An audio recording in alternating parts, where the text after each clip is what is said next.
करता दिव्य सदा रहे प्रगट जे साकार सर्वोपरि। सहजानंद कृपाणुने नित्य नमो सर्वावतारी हरि। शोभे सौम्य मुखारविंद हसतु नैणे अमी वर्षता। वाणी छे महिमा भरी मृदुवड़ी हये हरि धारता। योगी राज प्रमुख जी हृदय थी जेना गुणे रीजता। वंदु संत महंत स्वामी गुरु ने कल्याणकारी सदा। श्री स्वामीनारायण भगवान नी जय। अक्षर पुरुषोत्तम महाराज नी जय। गुणातीतानंद स्वामी महाराज नी जय। भगत जी महाराज नी जय। शास्त्री जी महाराज नी जय। योगी जी महाराज नी जय। प्रमुख स्वामी महाराज नी जय। महंत स्वामी महाराज नी जय। प्रमुख स्वामी महाराज शताब्दी महोत्सवनी जय। वचनामृत द्विशताब्दी महोत्सवनी जय।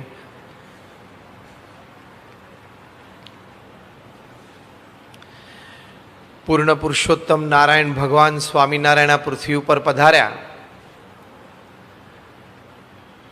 અને એમના ઉપદેશનો ગ્રંથ એટલે આ વચનામૃત।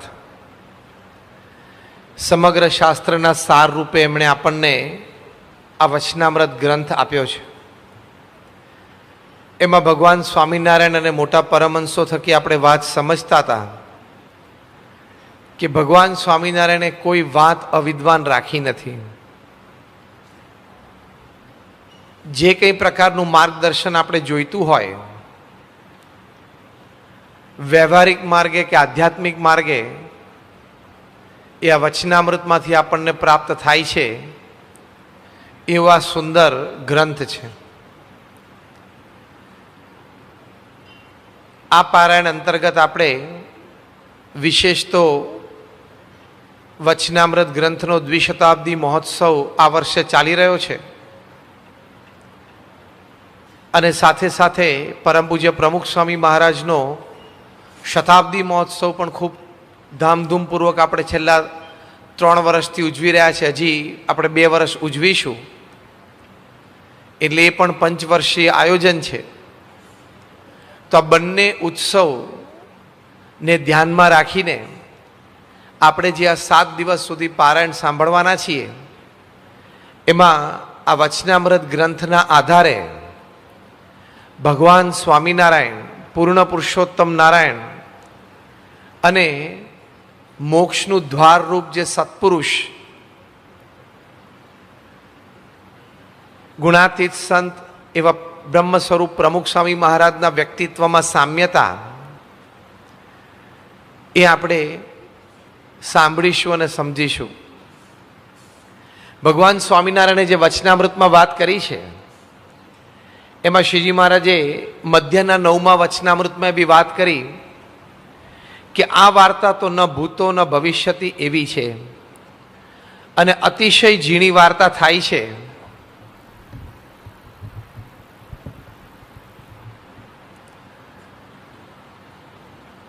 તો પણ અતિશય સ્થૂળ બુદ્ધિવાળા હોય તેને પણ સમજાય છે એવી મૂર્તિમાન આ વાર્તા થાય છે। આ વાંચીને પ્રથમ પ્રશ્ન કદાચ આપણા મનમાં એમ થાય કે આ વાર્તા મૂર્તિમાન કેવી રીતે હોય, પરંતુ આટલું કહીને શ્રીજી મહારાજે પોતાની વાણીને પોતાના સ્વરૂપનો દરજ્જો આપ્યો છે। એટલે કે જ્યારે આપણે આ વચનામૃત વાંચતા હોઈએ, ભગવાન સ્વામિનારાયણની આ પરાવાણીનું પાન કરતા હોઈએ, ત્યારે મૂર્તિમાન શ્રીજી મહારાજ આપણી સમક્ષ હોય ને આપણને જેમના દર્શનનો આનંદ આવે એટલો જ આનંદ એમની આ પરાવાણી વાંચતા આપણને આવે। કારણ કે શિક્ષાપત્રીમાં પણ ભગવાન સ્વામિનારાયણે આ વાત લખી છે, મદવાણી ઇતિ મદરૂપમ, કે મારી વાણી છે મારું સ્વરૂપ છે। સમગ્ર શાસ્ત્રના સાર રૂપે આ વચનામૃત એ ભગવાન સ્વામિનારાયણની વાણી મહારાજ કહે છે એ વાત મૂર્તિમાન થાય છે, એટલે કે આપણને ખૂબ સારી રીતે સમજાય છે, સારી રીતે આપણે આપણા જીવનમાં એ વાતને અનુસરી શકીએ એ જે શક્યતા એ પણ આપણને દ્રઢ થાય છે. જો ભારત વર્ષમાં માનવના ઉત્કર્ષ માટે અનેક પ્રકારની વાતો વેદ ઉપનિષદમાં છે, રામાયણ મહાભારત જેવા મહાકાવ્યોમાં છે, ભાગવત શ્રીમદ ભગવદ્ ગીતામાં છે, એ જે કંઈ બધી વાતો લખાયેલી છે એ તમામ વાતો આપણને આ વચનામૃત ગ્રંથમાંથી મળે છે. કોઈ પણ પ્રકારની આપણા જીવનની કેળવણી હોય, આધ્યાત્મિક માર્ગે કોઈ પણ પ્રકારની સાધના કે સિદ્ધિ પ્રાપ્ત કરવી હોય તો એની માટેનું સ્પષ્ટ અને સચોટ માર્ગદર્શન એ આ વચનામૃતમાંથી મળે છે. વળી એ માર્ગે ચાલતા ચાલતા નાના મોટા આવતા વિઘ્નોને કેવી રીતે આપણે ટાળી શકીએ, ઉલ્લંઘી શકીએ, એની પણ સુંદર વાતો આ વચનામૃતમાં મહારાજે આપણને કરી છે. વળી ગમે તેવો પામર પતિત વિષય જીવ હોય પણ ભગવાન સ્વામિનારાયણે કાર્યાણીના 12મા વચનામૃતમાં એવું કહ્યું કે શ્રદ્ધાએ સહિત વિશ્વાસ રાખીને જે પુરુષોત્તમ નારાયણની વાત સાંભળવી, અતિ પ્રીતિએ કરીને એને કરીને આપણું મન છે એ નિર્વિકાર અને નિર્વિષય થાય છે. આપણે ભગવાન સ્વામિનારાયણે આપણને પોતાની જાતને તપાસ કરવાનું કહ્યું. ભગવાન સ્વામિનારાયણ આપણને એવું કહે છે કે તમે જ્યારે વચનામૃત વાંચતા હશો ને ત્યારે તમારું મન જેવું નિર્વિષય અને નિર્વિકાર થતું હશે એવું તમે ભગવાનનું નામ સ્મરણ કરતા હશો કે વ્રત ઉપવાસ કરતા હશો ત્યારે પણ નહીં થતું હોય એવું કાર્યાણીના 12મા વચનામૃતમાં ભગવાને લખ્યું. તો આવી એક સુંદર વાત એ આપણને શ્રીજી મહારાજે આ વચનામૃતમાં આપી છે. એટલે નાનામાં નાના સદગુણથી માંડીને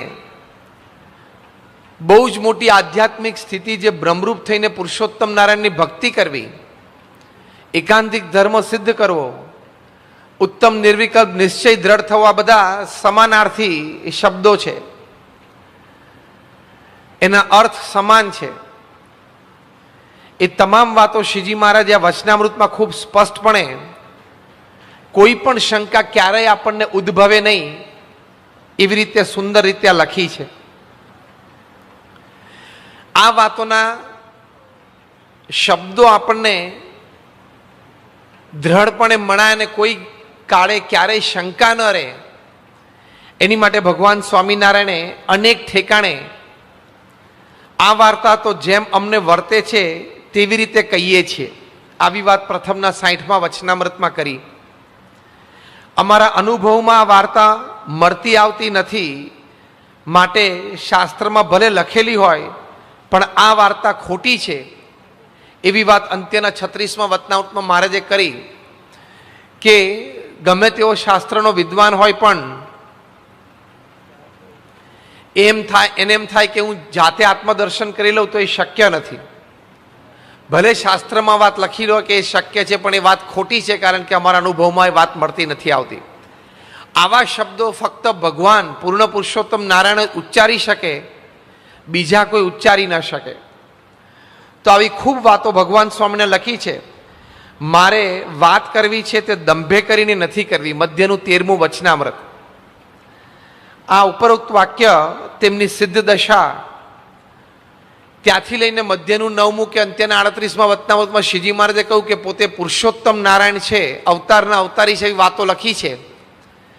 આખી એક જર્ની, એક સફર એ આપણને વચનામૃતમાં પ્રાપ્ત થાય છે કે શ્રીજી મહારાજે પોતાને એક સાધક, એક સિદ્ધ સાધક ભગવાન અને પુરુષોત્તમ નારાયણ સુધીની વાતો પોતાની લખી છે.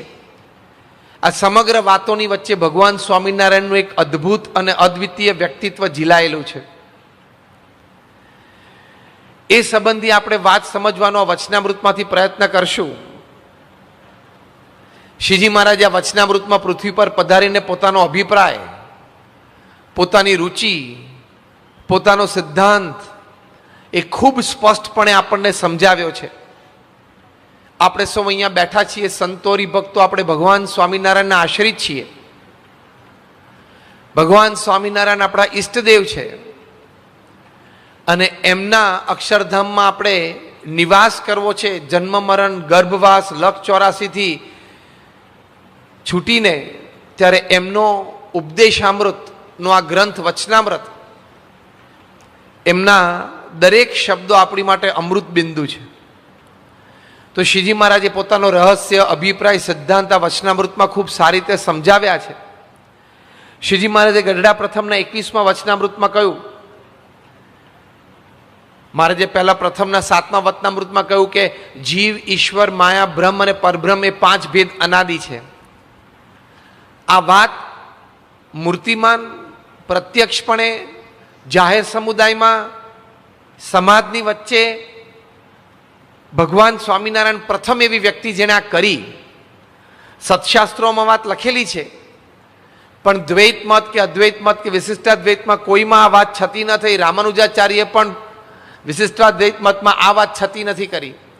ત્યારે 5 ભેદ અનાદિ છે. પ્રથમ મોટી વાત આધ્યાત્મિક માર્ગે એ ભગવાન સ્વામિનારાયણે આવી રીતે જાહેરમાં કરી.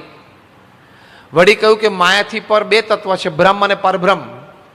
મહારાજ એ વાત પ્રથમના 21મા વચનામૃતમાં કહે છે કે તે અક્ષરના 2 સ્વરૂપ છે. એક નિરાકાર એકરસ ચૈતન્ય છે, તેને ચિદાકાશ કહીએ, બ્રહ્મમહોલ કહીએ, અને તે અક્ષર બીજે રૂપે કરીને પુરુષોત્તમ નારાયણની સેવામાં રહે છે.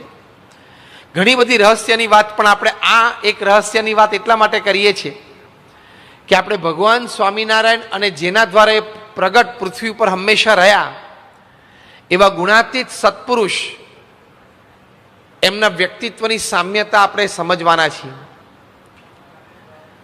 મહારાજે પ્રથમના 71મા વચનામૃતમાં એવું કહ્યું કે ભગવાન જીવના કલ્યાણને અર્થે જ્યારે મૂર્તિને ધારણ કરે છે ત્યારે પોતાનું જે અક્ષરધામ અને ચૈતન્ય મૂર્તિ એવા જે પાર્ષદ અને પોતાનું જે સર્વ ઐશ્વર્ય તે સહિત જ પધારે છે. આ વાત ભગવાને કરી કે અક્ષરધામ સહિત પધારે છે. હવે અક્ષરધામ તો અધો ઉર્ધ્વ અને પ્રમાણે રહી જ છે, પણ આપણે પહેલા જ જોયું પ્રથમના 21મા વચનામૃતમાં ભગવાન સ્વામિનારાયણે કહ્યું કે બીજે રૂપે કરીને અક્ષર છે એ મૂર્તિમાન ભગવાન પુરુષોત્તમ નારાયણની સેવામાં છે. તો એ સેવક રૂપે પૃથ્વી ઉપર પધારે છે. સારંગપુરના 10મા વચનામૃતમાં ભગવાન સ્વામિનારાયણે કહ્યું તે સંત થકી ભગવાન અથવા ભગવાનના ધામ તે અણુ માત્ર પણ છેટે નથી. અને એવા સંતનું દર્શન થયું ત્યારે એમ જાણવું છે મને સાક્ષાત્કાર ભગવાનનું દર્શન થયું. પ્રથમના 68મા વચનામૃતમાં ભગવાન તો શ્રીમુખે એમ કહ્યું છે, જે મહારાજ કહે છે કે ભગવાને શ્રીમુખે એમ કહ્યું છે, જે મારી 8 પ્રકારની જે પ્રતિમા તથા જે સંત તેને વિશે હું અખંડ નિવાસ કરીને રહું છું. તો આવી રીતે વચનામૃતના પાને પાને ભગવાન સ્વામિનારાયણે સંતનો મહિમા લખ્યો છે, ગુણાતીત સત્પુરુષનો મહિમા લખ્યો છે કે જેના દ્વારા પોતે પૃથ્વી ઉપર હંમેશા પ્રગટ રહેવાના હોય એવા અક્ષર બ્રહ્મ સત્પુરુષ, એના રહસ્યની આ બધી વાતો મહારાજે આ વચનામૃતમાં લખી છે. શ્રીજી મહારાજે પૃથ્વી ઉપર પધાર્યાના 6 હેતુ બતાવ્યા. એમાં 6થો હેતુ ભગવાન સ્વામિનારાયણ એવો બતાવ્યો કે મારા એકાંતિક સંતની પરંપરા દ્વારા પૃથ્વી ઉપર હંમેશા પ્રગટ રહીશ. આ આપણા સંપ્રદાયનું બહુ જ મોટું રહસ્ય છે, બહુ મોટી વિશેષતા છે. દુનિયાભરમાં ઘણા બધા ધર્મ સંપ્રદાયો છે, પણ આપણે BAPS સ્વામિનારાયણ સંપ્રદાયના આશ્રિત સંતો ભક્તો આપણે ખૂબ પ્રતીતિપૂર્વક કહી શકીએ કે અમારે ત્યાં તો ભગવાન મૂર્તિમાન પ્રગટ છે in human flash and blood. એટલે કે માણસ જેવા હાડમાસમાં ભગવાન પ્રગટ છે એવી વાત આપણે છે. એટલે ભગવાન સ્વામિનારાયણે તો બહુ સ્પષ્ટપણે પોતે અંતર્ધાન થાય પછી આવા ગુણાતીત સત્પુરુષ દ્વારા પ્રાગટ્ય છે વાત વચનામૃતમાં પાને પાને કરી છે. 3-4 વચનામૃત આપણે જોયા. ઘણા બધા બીજા વચનામૃતમાં પણ આવી રીતે મહારાજે વાત લખી છે. એ ગુણાતીત સત્પુરુષ, એ અક્ષરબ્રહ્મ ગુણાતીયાન સ્વામી હતા. અને પછી ભગતજી મહારાજ, શાસ્ત્રીજી મહારાજ, યોગીજી મહારાજ, પ્રમુખ સ્વામી મહારાજ ને આજે મહંત સ્વામી મહારાજ છે, એ બધી વાત ગુણાતીયાન સ્વામીના અક્ષરપણાની વાતોમાં આપણે ખૂબ સાંભળી છે, એટલે આપણે અહીંયા દોહરાવતા નથી. ગુણાતીયાન સ્વામીએ પણ પોતે પણ કહ્યું છે કે હું તો ચિરંજીવી છું ને તમારા બધાના દેહ તો 5-10 વર્ષમાં પડી જશે. ગુણાતીયાન સ્વામી એક પ્રસંગ એવું પણ કહ્યું, પોતે ત્યાં ગુણાતીયાન સ્વામી જુનાગઢના સભા મંડપમાં બેઠેલા અને સ્વામીએ કહ્યું કે મહારાજ અક્ષરધામમાં આમને આમ ઉત્તરાદે મુખારવિંદે બેઠા છે, એમ કરીને પોતાના નખથી તે શિખા પર્યંત કહી દેખાડ્યું. આવી વાત પણ ગુણાતીયાન સ્વામી કરી છે. ગુણાતીયાન સ્વામી એક વાત એવી કરી કે જેને મહારાજની ઓળખાણ થઈ તેનો એક પગ અક્ષરધામમાં છે, અને જેને આ સાધુની ઓળખાણ થઈ એના 2 પગ અક્ષરધામમાં છે. ત્યારે આવી ઘણી બધી વાતોથી ગુણાતીયાન સ્વામી દ્વારા મહારાજનું પ્રાગટ્ય છે એવી વાત પોતે આપણને સમજાવી છે. આપણે એ ગુણાતીત સત્પુરુષોના જીવન અને કાર્ય પરથી પણ સારી રીતે સમજી શકીએ છીએ. વળી જે આદર્શ રીતે 200 વર્ષથી આપણી જે સંત પરંપરા ચાલે છે એ પરથી પણ આપણે બધાને દ્રઢપણે આપણને નિશ્ચય છે કે મહારાજનું પ્રાગટ્ય એ આવા ગુણાતીત સત્પુરુષ દ્વારા છે. ગુણાતીયાન સ્વામીની ઓળખાણ ઘણા બધા પ્રસંગે મહારાજે પણ આવી રીતે કરાવી છે. આપણે એ બધા પ્રસંગો કોઈ વિસ્તારવાર જોતા નથી, આપણને ખૂબ સારી રીતે આપણે સાંભળ્યા છે. પણ 68ની સાલમાં રાઠોડ દાદરને ત્યાં સારંગપુરમાં પણ ગુણાતીયાન સ્વામીની ઓળખાણ કરાવી મહારાજે કહ્યું કે આ જેવા કોઈ સાધુ નહીં, અમારા જેવા કોઈ ભગવાન નહીં. વળી વડતાલમાં પણ ગુણાતીયાન સ્વામીની ઓળખાણ ઘણા પ્રસંગે કરી છે. જે 18 ગોદડી ખભે ધોઈને ગુણાતીયાન સ્વામી જતા હતા એ પ્રસંગ મહારાજે કહ્યું કે આ સાધુએ અમને અખંડ વૃત્તિથી અમારી મૂર્તિ ધારી રાખી છે. ગઢડામાં પણ શુકમુનિ સ્વામીને મહારાજે કહેલું, જ્યારે અક્ષરરોડીમાં એમને આવ્યા અને આસન આપ્યું ત્યારે મહારાજ બોલ્યા કે શુકમુનિ, આ સાધુની તો કોઈ આસને કરીને મોટપ નથી, પણ આ સાધુની મોટપ એ અનાદિની છે. એટલે એ ગુણાતીયાન સ્વામીની ઓળખાણ આપી છે અને એ પરંપરા આપણે ચાલુ છે. ગુણાતીયાન સ્વામીને મહારાજે કહ્યું કે હું તમારામાં અખંડ રહ્યો છું. ગુણાતીયાન સ્વામીએ ધામમાં જવાનો સંકલ્પ કર્યો ત્યારે એવું કહ્યું કે મને હવે તો સત્સંગમાં ફરશું અને મહુવે જઈને રહેશું, એમ કરીને પ્રાગજી ભગત દ્વારા પોતાનું પ્રાગટ્ય જણાવ્યું. ભગતજી મહારાજે પોતે અંત સમયે એવી વાત કરી કે મને વડતાલ લ્યો, એટલે શાસ્ત્રીજી મહારાજ દ્વારા એમને પ્રાગટ્ય જણાવ્યું. શાસ્ત્રીજી મહારાજ કાયમ કહેતા કે હું તે યોગી ને યોગી તે હું, અને અનંત કોટી બ્રહ્માંડમાં જોગી જેવા સાધુ નથી. વળી યોગીજી મહારાજે કહ્યું કે પ્રમુખ સ્વામી મહારાજ મારું સર્વસ્વ છે. અને પ્રમુખ સ્વામી મહારાજે પોતે પત્ર લખ્યો કે મારા દેહના વિલય પછી મારા સ્થાને આ BAPS સંસ્થાના પ્રમુખ પદે, એટલે જ ગુરુ પદે હું ખૂબ રાજી ખુશીથી પૂર્ણ સભાન અવસ્થામાં પૂજ્ય મહંત સ્વામી સાધુ કેશવ જીવનદાસ, ગુરુ જ્ઞાન જીવનદાસની નિમણૂક કરું છું. એટલે આ પરંપરા આપણે ચાલી આવી છે ગુણાતીત સત્પુરુષોની. તો એ જ પરંપરામાં આપણે પ્રમુખ સ્વામી મહારાજના ખૂબ દર્શન અને આશીર્વાદનો લાભ લીધો છે. આ જ મંચ પરથી અહીંયા અક્ષરફાર્મમાં આપણે એમની પૂજા દર્શન સાયમ સભાનો ખૂબ ઉત્સવ સમયના લાભ લીધા છે. તો એ પ્રમુખ સ્વામી મહારાજ એ અક્ષર બ્રહ્મની પરંપરા એ ગુણાતીત સત્પુરુષ હતા, જે તેમની ક્રિયા અને કાર્ય પરથી પણ આપણને ખૂબ સ્પષ્ટ થાય છે. પ્રમુખ સ્વામી મહારાજની જે સહજાનંદી સાધુતા, પ્રમુખ સ્વામી મહારાજે જે અક્ષર પુરુષોત્તમ ઉપાસનાનું પ્રવર્તન દેશ પરદેશમાં કર્યું, પ્રચંડ પુરુષાર્થ સાથે પ્રમુખ સ્વામી મહારાજે 1000થી પણ વધારે મંદિરો બાંધ્યા, 1000થી પણ વધારે સંતો બનાવ્યા. દુનિયાના 60 દેશોમાં 18,000 ગામડાઓમાં એમણે વિચરણ કર્યું. 7.5 લાખ પત્રો હરિભક્તો કે ગુણભાવીઓએ પોતાના વ્યક્તિગત, પારિવારિક કે વ્યવસાયિક પ્રશ્નો માટે લખ્યા હોય વાંચીને એને સમાધાન કરી આપ્યું. સવાર બપોર સાંજ એમ વ્યક્તિગત મુલાકાત આપીને 20 લાખથી પણ વધારે હરિભક્તો, ગુણભાવીઓ, મુમુક્ષુઓને એમના જીવનના જટિલ પ્રશ્નોનું સમાધાન આપ્યું. આધ્યાત્મિક માર્ગે એમને પ્રેરણાઓ આપી.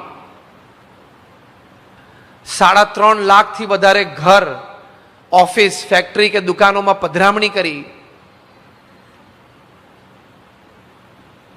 55,000 યુવાનો એનું એક સ્વયંસેવક દળ ઊભું કર્યું. લાખો હરિભક્તો દેશ પરદેશમાં પાક્કી નિષ્ઠા હોય, પાક્કી દ્રઢતા હોય એવા તૈયાર કર્યા.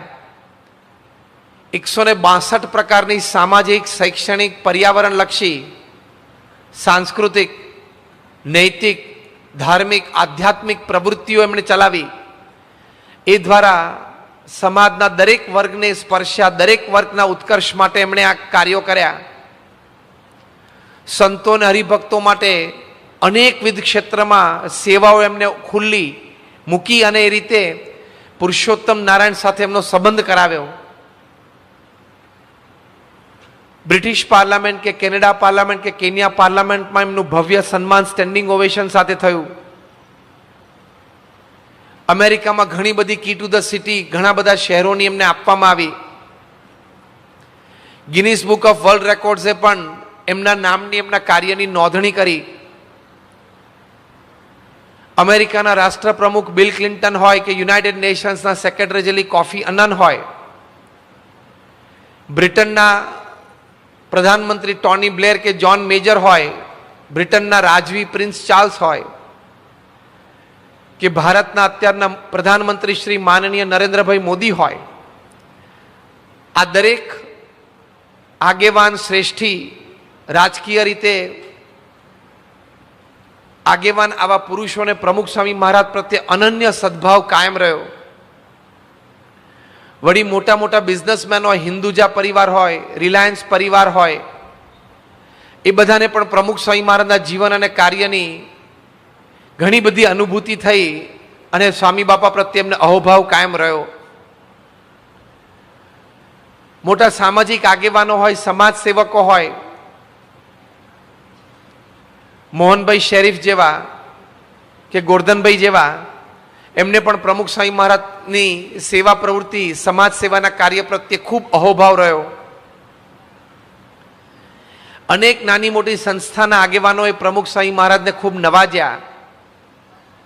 આદિવાસી હોય કે અમેરિકાવાસી હોય, દરેકને પ્રમુખ સ્વામી મહારાજ સ્પર્શી શક્યા. નાનો બાળક હોય, કિશોર હોય, યુવાન હોય કે વડીલ હરિભક્ત હોય, ગ્રહસ્થ હોય કે ત્યાગી હોય, દરેકને પ્રમુખ સ્વામી મહારાજ પ્રત્યે અનન્ય સ્નેહ રહ્યો. પ્રમુખ સ્વામી મહારાજ પ્રત્યે અનન્ય ગુરુભાવ રહ્યો. પ્રમુખ સ્વામી મહારાજ જ પોતાના મોક્ષના દાતા છે એવી દ્રઢ પ્રતીતિ રહી. અને એ અહોભાવ કે પ્રતીતિના આધારે દરેક નાના મોટાને ખૂબ આધ્યાત્મિક લાભ થયો. વળી પરોક્ષમાં મોટા મોટા મહામંડલેશ્વર સંતો હોય, ધર્મગુરુઓ હોય, ઉપદેશક હોય, કથાકાર હોય,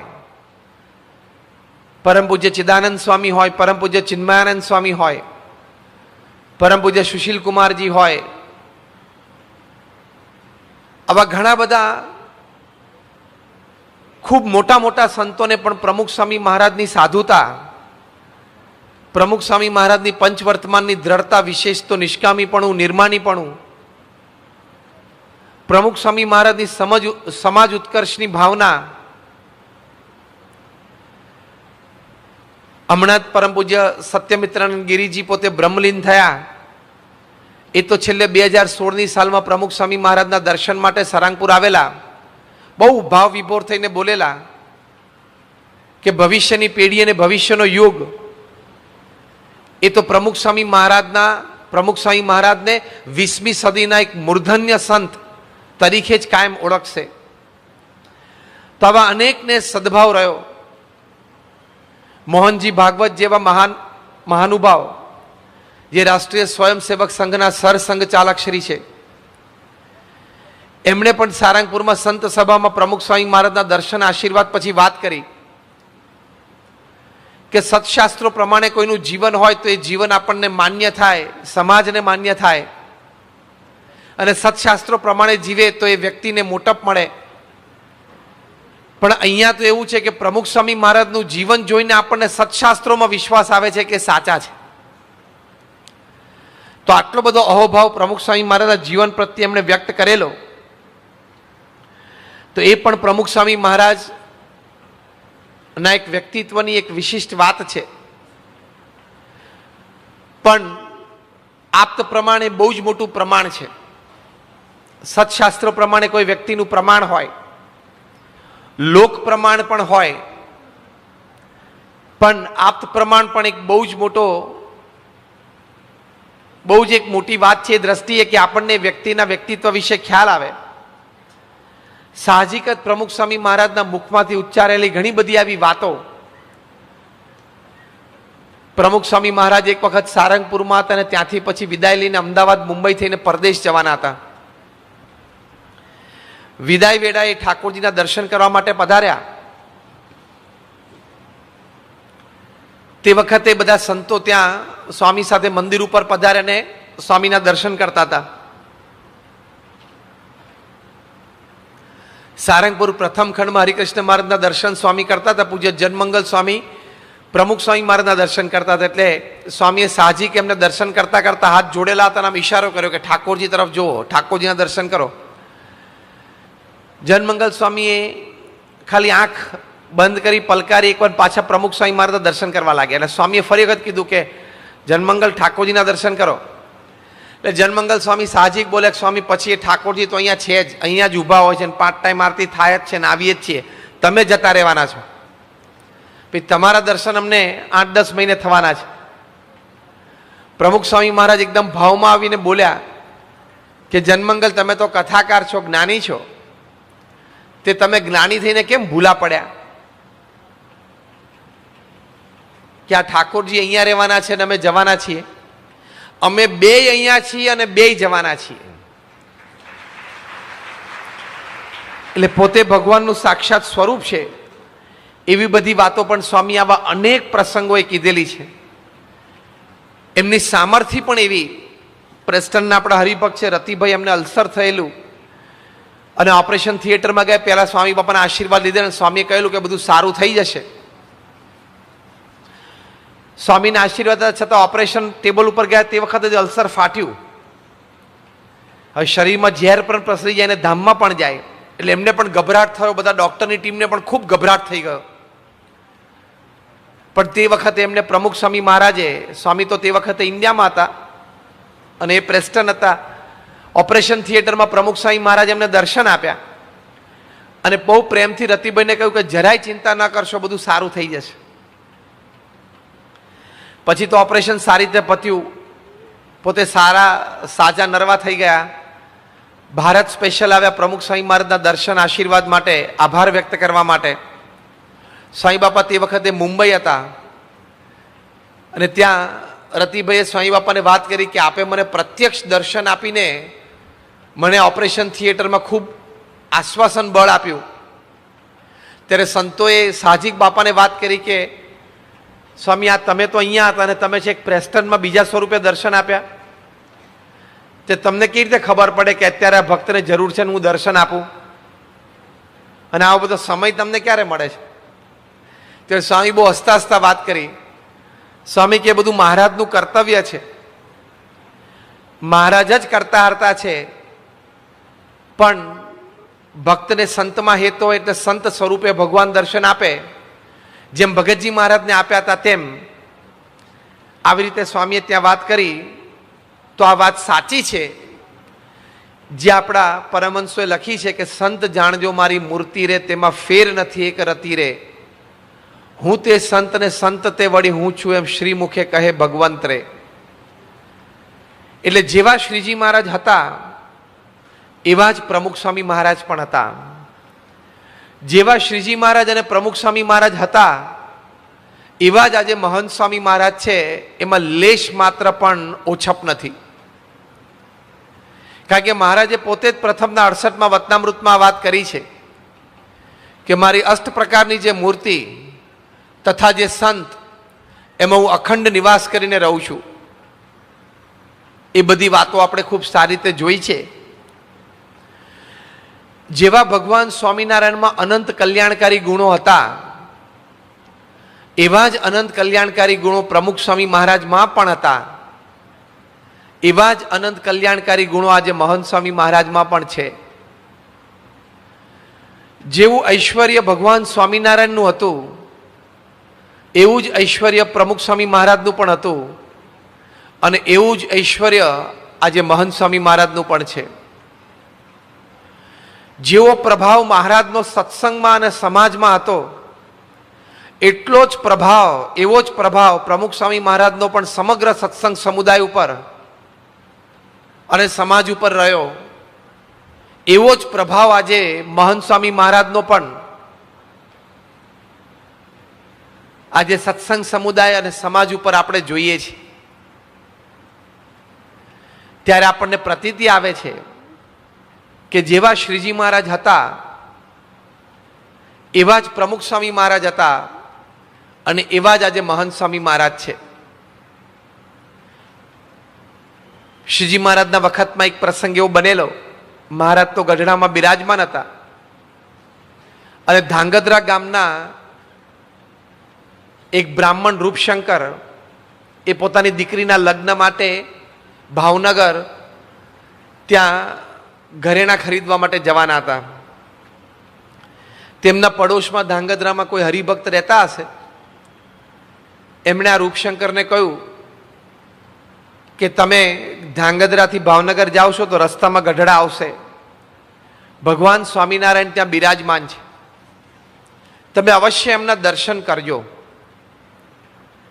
ત્યારે રૂપશંકરે કહ્યું ઠીક. રૂપશંકરને એમના પત્ની ભાવનગર જતા ગઢડા રોકાયા. જે સમયે ગઢડા પહોંચ્યા ત્યારે ભગવાન સ્વામિનારાયણ ત્યાં નિમતરુ નીચે બેસીને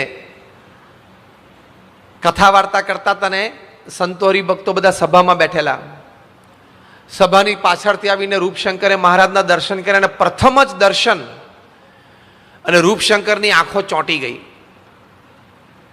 હવે આમ બહુ સ્થૂળ રીતે જોવા જઈએ તો મહારાજ કંઈ એટલા બધા તે વખતે 200 વર્ષ પહેલાના સમયમાં, કારણ કે મહારાજે જ વતનામૃતમાં લખ્યું છે કે જે સમયે જે રીતની રીત સમાજમાં ચાલતી હોય એ રીતની જ રીત બધી ભગવાન પણ ગ્રહણ કરે.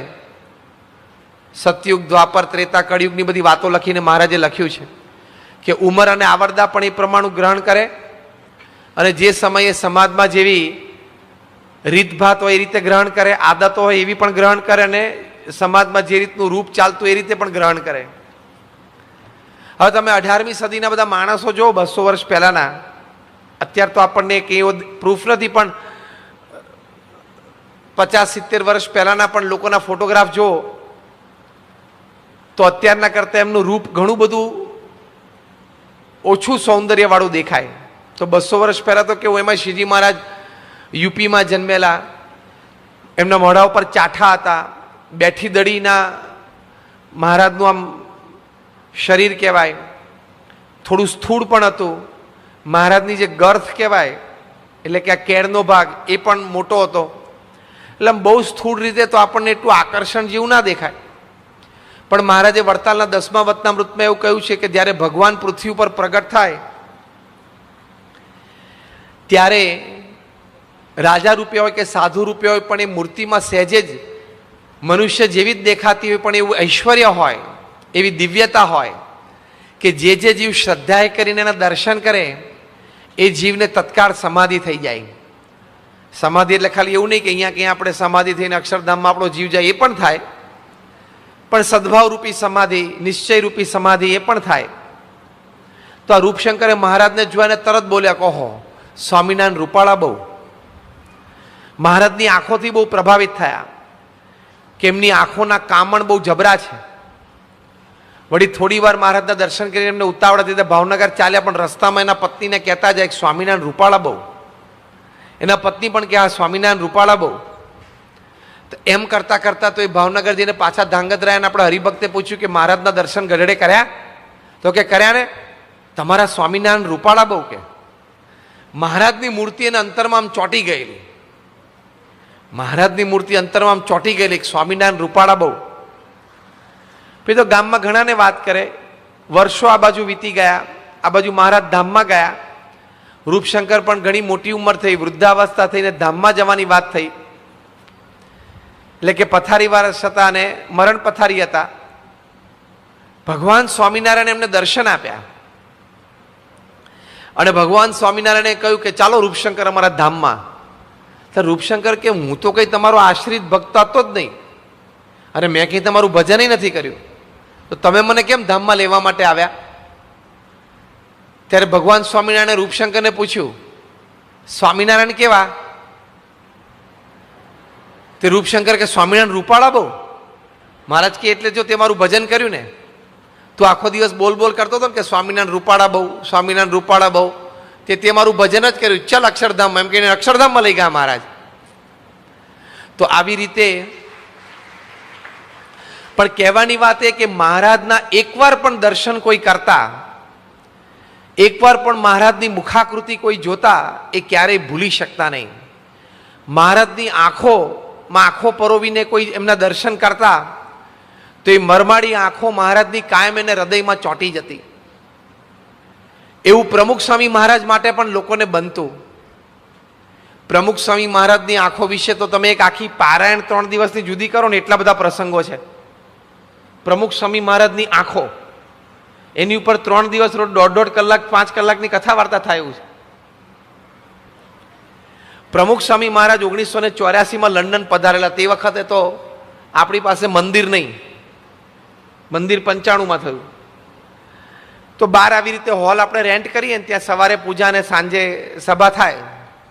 તો સાંજે એકવાર સભા ચાલતી હતી, વિવેક સાગર સ્વામી પારાયણ કરે અને હોલની બહાર પાર્કિંગમાં પણ એક સ્પીકર મૂકેલું હોય જેથી પાર્કિંગના સ્વયંસેવકો, સિક્યુરિટીના સ્વયંસેવકોને પારાયણ સંભળાય અને બાપાના આશીર્વાદનો લાભ મળે. હવે એ આ કન્વેન્શન સેન્ટર, એટલે કન્વેન્શન સેન્ટરમાં શું હોય કે આવો એક હોલ હોય, પછી પાર્કિંગ હોય, પાર્કિંગ કોમન હોય ને પેલી બાજુ પછી સ્વિમિંગ પુલ ને જીમ ને બધું પણ હોય, ક્લબ પણ હોય. એટલે અહીંયા ફંક્શન ચાલતું એ લોકોને ડિસ્ટર્બ ના થાય ને પેલા લોકોને સભા ચાલતી હોય તો એ સ્પીકર ડિસ્ટર્બ ના કરે, પણ બંનેનું પાર્કિંગ વચ્ચે કોમન હોય એટલે પાર્કિંગ કરીને બે બાજુ જે તે વ્યક્તિ જઈ શકે જ્યાં લાભ લેવો હોય ત્યાં. તો ત્યાં પાર્કિંગમાં સ્વયંસેવકો બધાની ગાડી આવીને ઊભી રહી અને એમાંથી એક વ્હાઇટ બ્રિટિશર ઉતર્યા ને એ વખતે પ્રમુખ સ્વામી મહારાજ તો ગુજરાતીમાં આશીર્વાદ આપી રહેલા એટલે સ્પીકર ઉપર એ કથા બહાર સંભળાય. પ્રમુખ સ્વામી મહારાજનો અવાજ સાંભળ્યો ને, આ વ્હાઇટ બ્રિટિશર એકદમ એના પગ સ્થિર થઈ ગયા.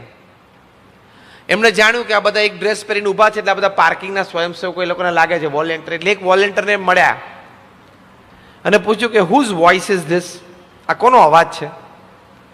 એટલે આપણે સ્વયંસેવકે કીધું કે અમારા ગુરુ પ્રમુખ સ્વામી મહારાજ ઇન્ડિયાથી આવ્યા છે અને he is blessing the assembly, એ સભામાં અત્યારે આશીર્વાદ આપી રહ્યા છે. તો કે વોટ અ વન્ડરફુલ વોઇસ, એમનો અવાજ કેટલો સારો છે. હવે તો ગુજરાતી બોલતા એટલે એને તો પેલા વ્હાઇટ બ્રિટિશરને એક શબ્દ સમજાતો નહોતો. પછી એને વિનંતી કરી કે can I C him, can I go inside, હું અંદર જઈ શકું, એમને જોઈ શકું? આપણે સ્વયં કે આવો ને, તો કે તમારા મેમ્બર માટે જે આ છે એવું નથી ને? તો કે ના ના, અમારે તો બધા આવી શકે, બધા મેમ્બર જ છે. બાજુમાં જેવું ને પેલું ક્લબમાં જીમમાં તો મેમ્બરશીપ જોઈએ, તો બધા મેમ્બર જ છે, જે આવે મેમ્બર. પછી એ અંદર આવ્યા, અંદર લઈ ગયા એમને અને બાપા આમ સભામાં આશીર્વાદ આપતા હતા અને આમ સભાના ખૂણેથી એમને બાપાને જોયા અને એના પગ સ્થિર થઈ ગયા અને આંખ ચોંટી ગઈ.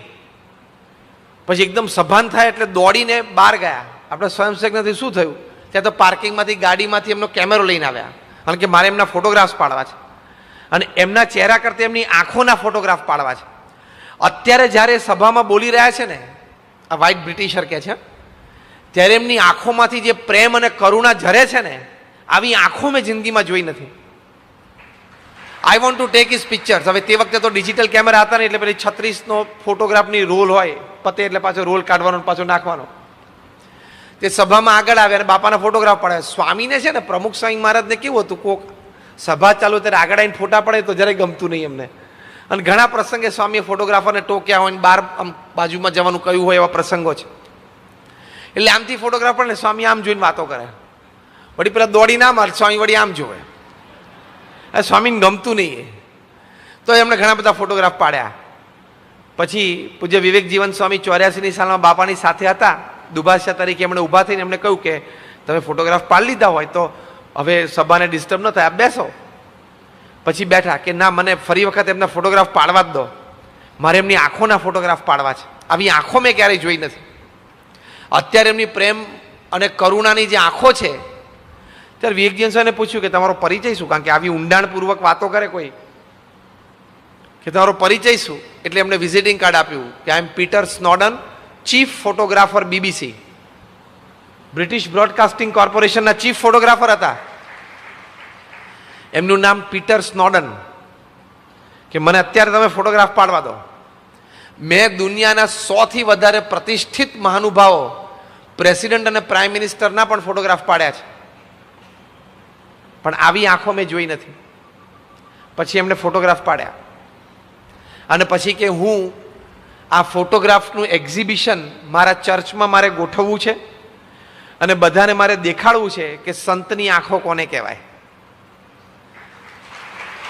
કેટલો પ્રેમ અને કેટલી કરુણા આંખોમાં છે. તો પેલા 200 વર્ષ પહેલા રૂપશંકર જે મહારાજની આંખો જોઈને પ્રભાવિત થયેલા ને, એવી પ્રમુખ સ્વામી મહારાજની આંખો જોઈને આ પીટર સ્નોડન છે પ્રભાવિત થયા. પ્રમુખ સ્વામી મહારાજ ધામમાં પધાર્યા પછી પરમ પૂજ્ય મહંત સ્વામી મહારાજ ગુરુપદે બિરાજ્યા. 2016 ઓગસ્ટમાં સ્વામી બાપા ધામમાં ગયા. 3 મહિના પછી અમે સંતો ત્યાં બેંગ્લોરથી મુંબઈ અને મુંબઈથી વડોદરા આવતા હતા. અમારી સાથે પ્રવાસી તરીકે એક વ્યક્તિ બેઠેલા. થોડી વાર મુસાફરીમાં પછી અમે સામેથી એની સાથે વાત કાઢી. અમે એને પૂછ્યું, પહેલાં મેં કહ્યું કે અમે BAPS સ્વામિનારાયણ સંપ્રદાયના સંતો છીએ, સ્વામિનારાયણ અક્ષરધામ દિલ્હી પ્રમુખ સ્વામી મહારાજ. તેમણે નામ સાંભળેલું અક્ષરધામ દિલ્હી અને પ્રમુખ સ્વામી મહારાજનું. પછી અમે અમારો પરિચય આપ્યો આવી રીતે. એમને પૂછ્યું કે યોર ગુડ સેલ્ફ, તમારો પરિચય. એટલે એમણે કહ્યું કે મારું નામ મુકુંદન છે અને હું ઈસરોમાં સાયન્ટિસ્ટ તરીકે કામ કરું છું. એટલે મેં કીધું કે કેટલા વર્ષથી કરો? તો કે લગભગ હું 35 વર્ષથી કરતો હોઈશ. મેં કહું આપની ઉંમર શું? તો કે 65. મેં કહું લાગતા હતા તો 50 જેવા જ. પછી બધો વાર્તાલાપ થયો, આપણી સંસ્થાની પ્રવૃત્તિને બધું વાતો કરી.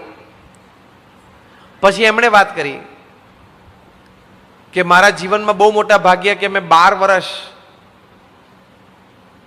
એ ડૉક્ટર APJ અબ્દુલ કલામ સાથે કામ કર્યું છે. જેવું આ નામ બોલે ને એટલે આપણને આમ લિંક મળી ગઈ. એટલે મેં બેગમાંથી ટ્રાન્સેન્ડન્સ પુસ્તક કાઢ્યું. મેં કહું આ જો અબ્દુલ કલામ સાહેબ. તો એમને બહુ આશ્ચર્ય થયું, બહુ રાજી થયા. મેં કહું આ અમારા ગુરુ પ્રમુખ સ્વામી મહારાજ. અબ્દુલ કલામ સાહેબને જોઈને કે ઓ માય મેન્ટર. મેં પ્રમુખ સ્વામી મહારાજ વિશે મેં કહું તો માય ગુરુ.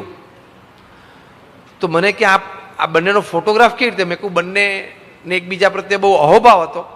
ડૉક્ટર અબ્દુલ કલામ સાહેબ છે, એમને પ્રમુખ સ્વામી મહારાજ પ્રત્યે ખૂબ સદભાવ હતો અને એમણે પોતે આ પુસ્તક લખ્યું છે ટ્રાન્સેન્ડન્સ અને સબટાઇટલ છે માય સ્પિરિચ્યુઅલ એક્સપિરિયન્સીસ વિથ પ્રમુખ સ્વામી મહારાજ.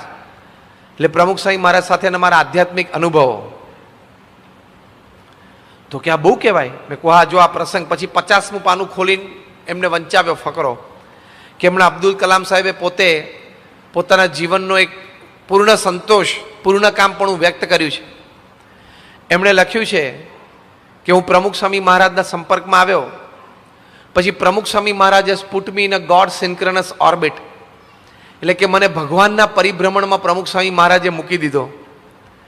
આવી વાત ડૉક્ટર APJ અબ્દુલ કલામે લખી છે. વાંચીને મુકુંદન સાહેબને બહુ આશ્ચર્ય થયું.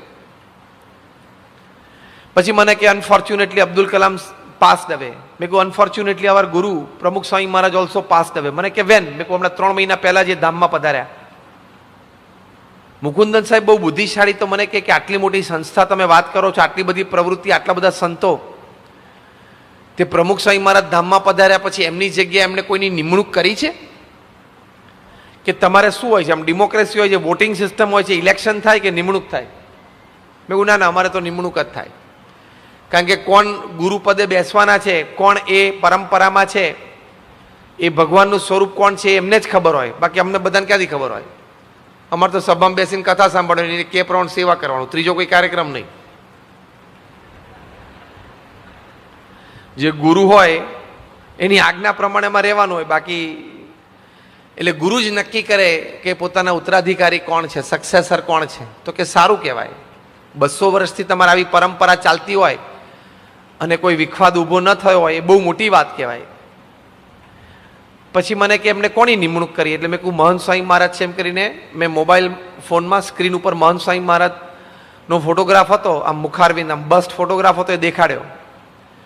જેવો એમને આ ફોટોગ્રાફ જોયો ને એટલે એકદમ એમને મારા હાથમાંથી મોબાઈલ ફોન હાથમાં લીધો. આમ તો બહુ મોટા માણસ હોય, તમારા ગેજેટને અડે પણ નહીં, પણ એમનાથી રહેવાનું એટલે મારા હાથમાંથી ફોટો લીધો ને એકદમ મહંત સ્વામી મહારાજનું મુખારવિંદ જોતા એમની આંખો ચોંટી ગઈ.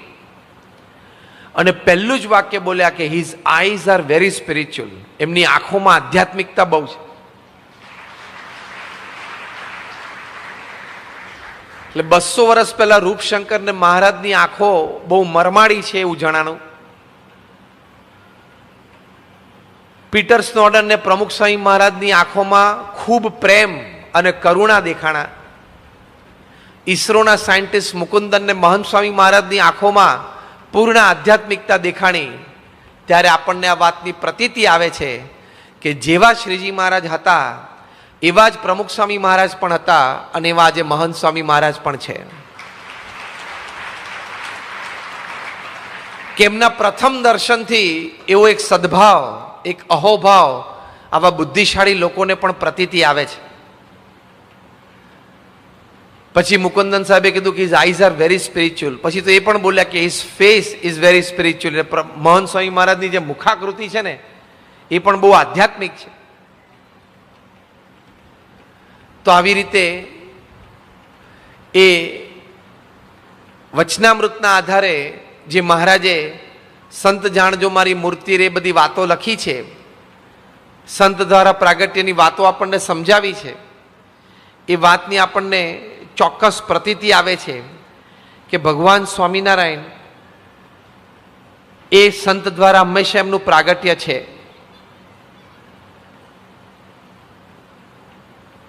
એવા અનેક પ્રસંગો આપણે આ પારાયણ દરમિયાન જોશું, વિષયવાર જોશું,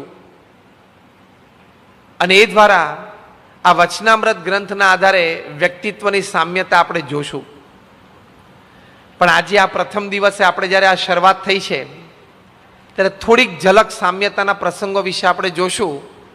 અને કાલથી પછી બહુ જ વિગતવાર, વિષયવાર આપણે આ મહારાજ અને ગુણાતીત સત્પુરુષના વ્યક્તિત્વની સામ્યતાની બધી વાતો જોશું.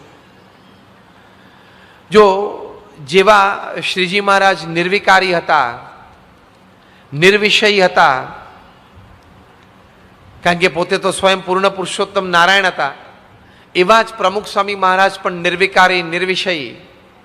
એવા જ મહંત સ્વામી મહારાજ પણ નિર્વિકારી છે. શ્રીજી મહારાજે પોતે પ્રથમના 18મા વચનામૃતમાં વાત કરી છે કે મન, બુદ્ધિ, ચિત્ત અને અહંકાર તેમને હું પકડી લઉં છું. જેમ સિંહ બકરાને પકડે છે તેની પેઠે તે અંતઃકરણને હું પકડું છું. એટલે કોઈ દિવસ એમને માઇક પંચ વિશેનો ઘાટ નથી થયો. મહારાજે વચનામૃતમાં પણ કહ્યું છે, મહારાજે મધ્યના 35મા વચનામૃતમાં કહ્યું કે અમને ક્યારેય ત્રિકાળમાં પણ, જાગ્રત, સ્વપ્ન અને સુષુપ્તિ અવસ્થામાં પણ ક્યારેય સ્ત્રી કે ધનનો ખોટો ઘાટ થયો હોય તો અમને આ પરમહંસોના સમ છે.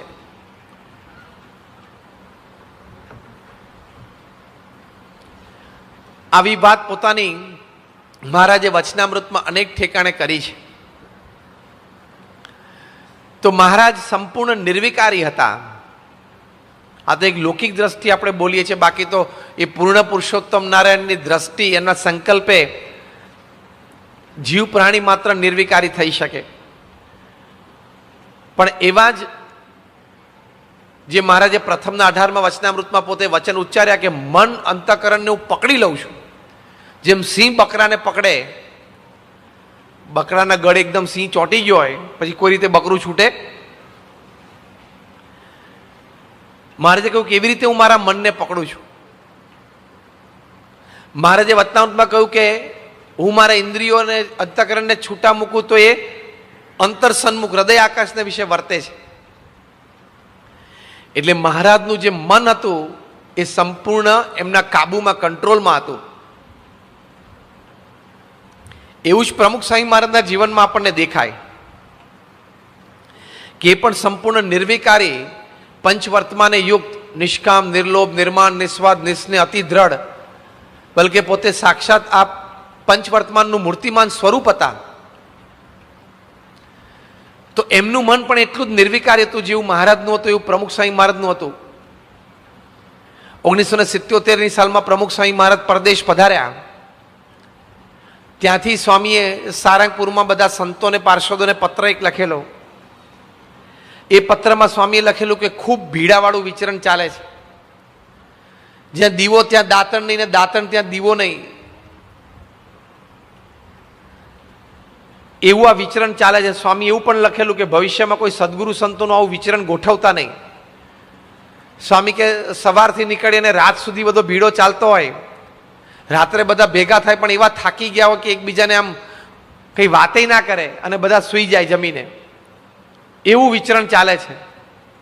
આ બધું વર્ણન કરીને પ્રમુખ સ્વામી મહારાજે એક વાક્ય લખ્યું કે દેશ પરદેશમાં આટલું ફરીએ છીએ પણ મન તો મહારાજની મૂર્તિમાં રાખીએ છીએ.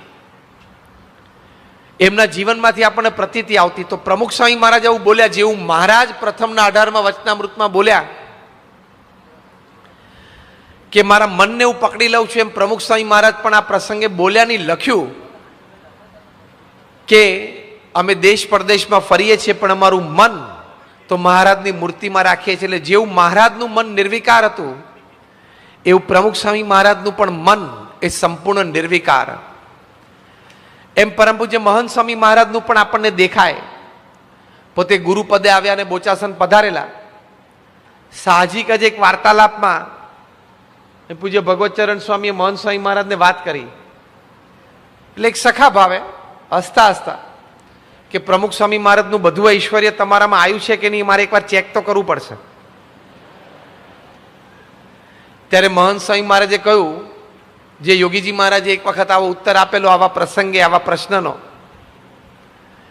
મહંત સ્વામી મહારાજે કહ્યું કે એ બધું અમે ન જાણીએ પણ અમારા પંચવર્તમાનમાં કોઈ ફેર હોય તો તમે કહો. મહંત સ્વામી મહારાજ એવું બોલ્યા હતા ને કે પંચવર્તમાનમાં કોઈ ફેર હોય તો તમારું જૂતું અને મારું માથું, કે તમારું જૂતું કાઢીને મને માથે મારજો. તો મહંત સ્વામી મહારાજનું પણ જીવન આપણે બધા ખૂબ વર્ષોથી અને દાયકાઓથી આપણે સાક્ષી છીએ કે અતિ પવિત્ર એમનું જીવન, એમનું મન નિર્વિકારી અને પંચવર્તમાનની અતિશય દ્રઢતા. તો જો જેવું મહારાજનું મન નિર્વિકારી હતું એવું જ પ્રમુખ સ્વામી મહારાજનું મન પણ નિર્વિકારી હતું, એવું જ મહંત સ્વામી મહારાજનું મન પણ સંપૂર્ણ નિર્વિકારી છે. ત્યારે આપણે જાણીએ કે જેવા શ્રીજી મહારાજ હતા એવા જ પ્રમુખ સ્વામી મહારાજ પણ હતા અને એવા જ આજે મહંત સ્વામી મહારાજ પણ છે.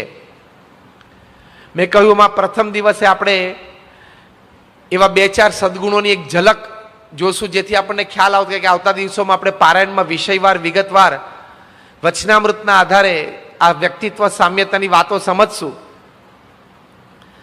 શ્રીજી મહારાજ કેવા ભક્તવત્સલ હતા. ભક્તો માટે એમને અપાર પ્રેમ હતો.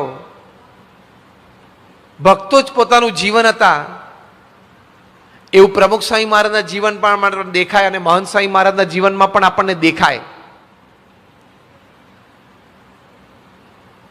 શ્રીજી મહારાજે કાર્યણીના 6થા વચનામૃતમાં કહ્યું છે, મહારાજે કહ્યું કે જે મન કર્મ વચ્ચે ભગવાનના ભક્ત છે તેને અર્થે અમે અમારો દેહ છે એ કૃષ્ણ અર્પણ કરી રાખ્યો છે. એટલે મહારાજે પોતાનો દેહ એ સત્સંગી માટે જ રાખેલો અને સત્સંગી માટે જ સમયનો ઉપયોગ કરતા. તો મહારાજે જે કારણીના છઠ્ઠા વતનમાં વાત કરી છે એ વાત પ્રમુખ સ્વામી મહારાજે 21મી મે 1950ના દિવસે જ્યારે એમના ગુરુ શાસ્ત્રીજી મહારાજ એમને આ સંસ્થાનું પ્રમુખ પદ સોંપ્યું તે વખતે પોતે પોતાના ગુરુહરિને વચન આપતા એક પ્રતિજ્ઞા લીધેલી કે હું મારા દેહની પરવા કર્યા સિવાય મારા જીવનના છેલ્લા શ્વાસ સુધી હું આપને અને સંસ્થાન અને સિદ્ધાંતને વફાદાર રહીને આપનો કૃતકૃત્ય થઈશ. આપે જે આ ગુણાતીત બગીચો આ બોચાસણ સંસ્થા ખીલવી છે એના એ હરિભક્તોનું સંવર્ધન કરીશ. એટલે જેમ મહારાજે કારણીના છઠ્ઠા વતનામૃતમાં કહ્યું કે અમે અમારો દેહ એ ભગવાનના ભક્તને અર્થે કૃષ્ણ અર્પણ કરી રાખ્યો છે, એમ પ્રમુખ સ્વામી મહારાજે કહ્યું કે અમે પણ એ આ પ્રતિજ્ઞા લઈએ છીએ કે અમારા દેહના છેલ્લા શ્વાસ સુધી એ હરિભક્તોના સંવર્ધન અમે કરીશું. તો એ પ્રમાણે જ પોતે વર્ત્યા. શ્રીજી મહારાજ ત્યાં એક વખત આધોઈ પધારેલા કચ્છમાં, ત્યાં રાયધરજીના દરબારમાં પધાર્યા. મોટી ઉંમરના હતા, એમના પત્ની કરણીબા અનન્ય આ પરિવાર મહારાજના આશ્રિત ભક્ત હતા. મહારાજે ત્યાં જઈને કહ્યું કે અમને ખૂબ ભૂખ લાગી છે. ત્યારે કરણીબાએ કહ્યું કે થોડી વાર અહીંયા ઓસરીમાં બેસીને તમે વાતો કરો, સંતો ભક્તો બધા પધાર્યા છે, ત્યાં સુધીમાં રસોઈ તૈયાર કરું. કારણ કે તે વખતે તો કંઈ એવી ફોનની કે બીજી કોઈ વ્યવસ્થા જ નહોતી અને પત્રની પણ એવી ઝડપી વ્યવસ્થા નથી. એટલે ત્યાં ઘણી વખત તો ગામમાં જાય ત્યારે ખબર પડે કે હવે મહારાજને સંતો આવ્યા એમ. મહારાજ ત્યાં ઓસરીમાં બેસીને થોડી વાતો કરતા હતા, બધા સંતો હરિભક્તો બધા બેઠેલા. થોડી વાર થઈ એટલે કરણીબાઈ કીધું કે મહારાજ રસોઈ તૈયાર થઈ ગઈ છે. એટલે મૂળજી બ્રહ્મચારીને કહ્યું ને મૂળજી બ્રહ્મચારીએ મહારાજને કહ્યું. એ મહારાજે કથા પૂરી કરી. કરણીબાએ મહારાજને પંચાંગ પ્રણામ કર્યા. તે વળી મહારાજના ચરણાવીન તરફ દ્રષ્ટિ ગઈ તો કાંટો વાગ્યો હોય એવું લાગ્યું. એટલે મહારાજને કહ્યું મહારાજ તમારા પગમાં કાંટા વાગ્યા લાગે છે. મહારાજ કે ખબર નહીં. તો કે લાવો જોવું. એમ કરીને કોઈ તીક્ષ્ણ કોઈ સાધન અંદરથી લઈ આવ્યા અને મહારાજના ચરણાવીનમાં હાથ ફેર્યો તો જોયું તો મહારાજને ઘણા બધા કાંટા વાગેલા. ત્યારે કરણીબાએ ત્યાંથી બધા મહારાજના ચરણાવીનમાંથી કાંટા કાઢ્યા. ત્યારે 18 કાંટા નીકળ્યા. ડાબા અને જમણા ચરણાવીનમાં થઈને 18 કાંટા નીકળ્યા. ત્યારે બધા ભક્તોને બહુ આશ્ચર્ય થયું અને મહારાજને કહ્યું મહારાજ કાંટા તમને પગમાં વાગ્યા છે અને પગમાં કાંટા રહ્યા તમને દુખતું નથી? અને મોજડી તમે પહેરેલી હોય છે તો પછી કાંટા વાગે છે કેવી રીતે? મહારાજ કે ઘણી વખત તો એવા કાંટા હોય તે મોજડી સોસરા નીકળીને વાગે. તો કે તમને ખબર નથી પડતી આ કાંટા વાગ્યા ને? મહારાજ કે ઘણી વખત આમ ચાલતો હોય તો કંઈક આમ ખૂંચે અને પછી આમ ભીનું ભીનું લાગે એટલે લોહી નીકળે. તો કે તમને ખૂંચે ને ભીનું લાગે તમને જોવો નહીં કે શું? મહારાજ કે આ હરિભક્તોના ઘરે પધરામણીઓ ચાલતી હોય વાડીએથી વાડી અને ઘરથી ઘર, એમાં ઘણી વખત આવું કંઈક થાય તો પછી ઊભા રહીને જોવાનો સમય રહેતો નથી. એટલી બધી ધમધોકાર બધી પધરામણીઓ ચાલે છે.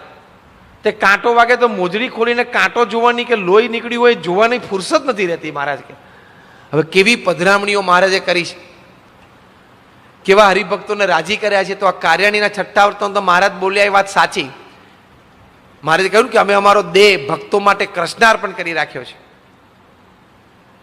તો પ્રમુખ સ્વામી મહારાજે પણ 21મી મે 1950 આ પ્રતિજ્ઞા લીધેલી કે મારા દેહની પરવા કર્યા સિવાય હું હરિભક્તોને રાજી કરીશ, હું દેહની પરવા નહીં કરું. તો 1980માં પ્રમુખ સ્વામી મહારાજ અમેરિકા પધારેલા. એ વખતે એમની ઉંમર 60 વર્ષની હતી. અને આપણે જે પ્રસંગ સંત પરમ હિતકારીમાં જોઈએ છે ને ખૂબ પ્રસિદ્ધ છે, આ પ્રચલિત પ્રસંગ છે કે એક જગ્યાથી પધરામણીમાંથી બહાર આવ્યા અને મોજડીમાં પગ નાખવા ગયા પ્રમુખ સ્વામી મહારાજ મોજડી પહેરવા માટે. તો ડાબો પગ જમણી મોજડીમાં નાખવાનો પ્રયત્ન કરતા હતા. ત્યારે પૂજ્ય વિવેક સાગર સ્વામી નારાયણ ભગત એમણે કહ્યું સ્વામી આ તમે ડાબો પગ જમણી મોજડીમાં નાખો છો તો તમને દેખાતું નથી? સ્વામી કે ના આટલું નથી દેખાતું. તરત જ પધરામણી અટકાવીને સ્વામીને ઉતારે લઈ ગયા અને પછી ત્યાં બોસ્ટનમાં મેસેચ્યુસેટ્સ જનરલ હોસ્પિટલમાં ડૉક્ટર હચિન્સન એ પોતે આઈ સર્જન આઈ સ્પેશિયાલિસ્ટ એમને ત્યાં લઈ જવાનું નક્કી થયું. ત્યાં ગયા પ્રમુખ સ્વામી મહારાજની આંખો ડૉક્ટર હચિન્સને તપાસી ત્યારે ખબર પડી કે સ્વામીને તો મોતૈયો બહુ પાકી ગયો છે, બંને આંખે પાકી ગયો છે. અને આ તો ડૉક્ટર હચિન્સને કહ્યું કે તમે સમયસર આવ્યા, જો વધારે થોડો સમય ગયો હોત તો બંને મોતૈયા પાકી જાત અને આંખે ઝામર થઈ જાત અને બંને આંખો જાત. પ્રમુખ સ્વામી મહારાજની દ્રષ્ટિ જ જતી રહેત, બંને આંખે અંધાપો આવી જાત. ત્યારે બધા સંતો બહુ ગળગળા થઈ ગયા. ડૉક્ટર કેસી પટેલ ને બધા આપણા મોટેરા હરિભક્તો સાથે હતા.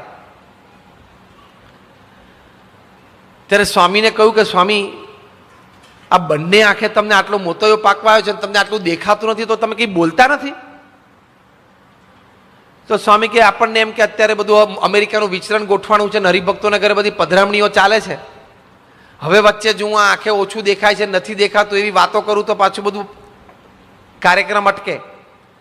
અને ગામો ગામ બધે શહેરમાં બધે હોલ બુક થઈ ગયા હોય, કાર્યક્રમો નક્કી થઈ ગયા, આમંત્રણ પત્રિકાઓ વેચાઈ ગઈ હોય, હરિભક્તોએ રજા લઈ રાખી હોય, એ બધું બગડે. એટલે મને એમ હતું કે દેશમાં જઈને આપણે પછી દેખાડશું. અરે કે સ્વામી, દેશમાં જવાના તો હજી ઘણા મહિનાઓની વાર છે, હા તમારી આંખો જાય એમ છે. ડૉક્ટર હચિન્સનને પૂછ્યું ઓપરેશન, તો ડૉક્ટર હચિન્સન કે મારા પિતાજી હોય ને તું અત્યારે જ ઓપરેશન લઈ લઉં, એમને હોસ્પિટલમાંથી ઘરે ના જવા દઉં, એટલું મોતૈયો પાકી ગયો છે. અને પછી સ્વામી બાપાનું પહેલા એક આંખે અને પછી સાજું થયું એટલે બીજી આંખ, એવી રીતે મોતૈયાનું ઓપરેશન થયું. પણ જેમ શ્રીજી મહારાજને પગમાં 18 કાંટા વાગ્યા ત્યાં સુધી કાંટા કાઢવાની ફુરસત રહી નહીં, કારણ કે હરિભક્તોના ઘરે એક દોરે પધરામણીઓ ચાલતી હતી, એમ પ્રમુખ સ્વામી મહારાજને બંને આંખે મોતૈયો પાકી ગયો, 4-5 ફૂટનું પણ દેખાતું બંધ થઈ ગયું, આમ ઝામર થઈ જાય ને આંખ જાય એવી પરિસ્થિતિ આવી. ત્યાં સુધી પણ પોતાના દેહની પરવા ન કરી અને હરિભક્તોને પધરામણીએ કરીને રાજી કર્યા. પરમ પૂજ્ય મહંત સ્વામી મહારાજ, ઘણા વર્ષો પહેલાની વાત, 1997ની આ વાત, ત્યારે પોતે સદગુરુ તરીકે સત્સંગમાં બધે પ્રમુખ સ્વામી મહારાજની આજ્ઞાથી વિચરણ કરતા. ત્યાં અમદાવાદમાં પેલા ટ્રેડમિલ મશીન નવું આવ્યું આપણી હોસ્પિટલમાં, એટલે ડૉક્ટર આપણા પટેલ બાજડિયા સાહેબની સાથે સેવા કરે છે ને, ડૉક્ટર વ્રજલાલ, એમણે મહંત સ્વામી મહારાજને કહ્યું, સ્વામી તમે આ નવું મશીન આવ્યું છે ને આ બહુ વિશિષ્ટ છે ને, તે વખતે 22 વર્ષ પહેલાં ટ્રેડમિલ મશીન, ત્યારે આ ઇન્સ્ટ્રુમેન્ટ છે તો તમે પૂજન કરવા માટે આવો. તે ત્યાં સ્વામી ગયા અને પછી કે સ્વામી તમારો પહેલો ટેસ્ટ તમારો લઈએ, એમ કહીને પહેલો ટેસ્ટ લીધો ને મહંત સ્વામી મહારાજ આમ થોડી વારમાં હાંફવા માંડ્યા અને પેરામીટર્સ જોયા. ડૉક્ટર વ્રજલાલને તરત ખબર પડી કે સ્વામી મશીન ઊભું રાખ્યું, નીચે ઉતાર્યા, કે સ્વામી તમે આટલા બધા હાંફો છો? અને એકદમ શ્વાસ ચડી ગયો. અને પછી બધું ચેક કર્યું તો મહંત સ્વામી મહારાજને તો બ્લોકેજ નીકળ્યા અને તાત્કાલિક બાયપાસ ઓપરેશન કરાવવું પડે. આપણા સંપ્રદાયના ઇતિહાસમાં પ્રથમ કોઈ સંતનું બાયપાસ ઓપરેશન થયું એ મહંત સ્વામી મહારાજનું થયેલું 97ની સાલમાં. અને તાત્કાલિક સ્વામી બાપાને જણાવાયું પ્રમુખ સ્વામીમાં કે સ્વામી આમનું ઓપરેશન તાત્કાલિક કરવું પડશે. અને સ્વામી બાપાએ તરત વ્યવસ્થા બધી કરી. ડૉક્ટર કિરણ દોશીને ફોન કર્યો અને ડૉક્ટર ભટ્ટાચાર્યએ ઓપરેશન કરશે મુંબઈમાં એવું નક્કી થયું. અને મહંત સ્વામી મહારાજને ત્યાં લઈ ગયા અને સ્વામીએ ડૉક્ટર સ્વામીને પણ સાથે મોકલ્યા, તમે ભેગા જાઓ. અને મહંત સ્વામી મહારાજનું બાયપાસ ઓપરેશન ડૉક્ટર ભટ્ટાચાર્યએ કર્યું. પણ એ વખતે પણ મહંત સ્વામી મહારાજને ઘણા બ્લોકેજીસ હતા. તો મહંત સ્વામી મહારાજ પણ તે વખતે વિચરણ કરતા પ્રમુખ સ્વામી મહારાજની આજ્ઞાથી, યોગી મહારાજની રુચિ આશીર્વાદથી, તો આમ પોતાના હૃદયમાં આટલા બધા બ્લોકેજ થયા અને આટલું થોડું ઝડપી ચાલે અને શ્વાસ ચડે, એ એમને પણ પહેલાં અનુભવ થતો હશે. હરિભક્તોના ઘરે વિચરણ કરતી વખતે આમ ઉતાવળા ચાલે તો શ્વાસ ચડતો હશે, પણ એમને એની પરવા ન કરી અને સત્સંગમાં વિચરણ કરીને હરિભક્તોને રાજી કર્યા.